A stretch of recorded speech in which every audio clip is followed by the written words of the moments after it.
Hi, today I wanted to show you my CO2 injected aldrovanda setup. This one has been incredibly successful for me, at least compared to stories I've heard and compared to my experience with not CO2 injected setups. But yeah, just to kind of show you how I have this done. So excuse the shaking, I'm just moving this around by hand. So basically I have, this is a 22-gallon long tank. I have CO2 being injected, like I said, and some longer plants that I really let grow up to the surface to kind of anchor the water wheel plants up there. So you can see them here. I can sort of zoom in as well and try to give you a better view. Again, excuse the shaking.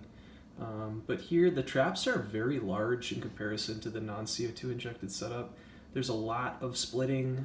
There's definitely some die-off happening in some of these plants, but where I see that, you can kind of see kind of in the upper half here, where there's die-off, there's some new divisions growing as well.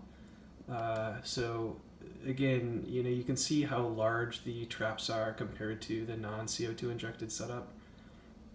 But yeah, really from two plants, I think I probably have, I don't know, 40 individual pieces over time. I've given away a significant number now, and they just keep kind of splitting and seem to be thriving.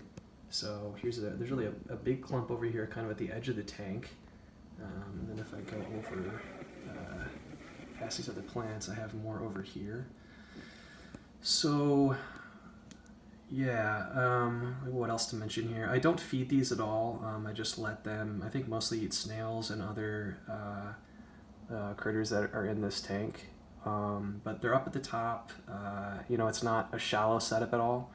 So really, I think there's kind of enough in here really to support, I guess, a pretty large population. You can see even more over here. But yeah, I thought at first I would have to feed these by hand, putting dried bloodworms in there, and that didn't seem to hurt them, but it doesn't seem necessary at all. The temperature is 76 degrees Fahrenheit. I have these on, I think, a 7-hour light cycle, and not an insane amount of CO2, but I would say kind of a standard level that you would have in a planted tank with tropical fish. So yeah, it's interesting to see, hopefully, and let me know if you have questions. Good luck.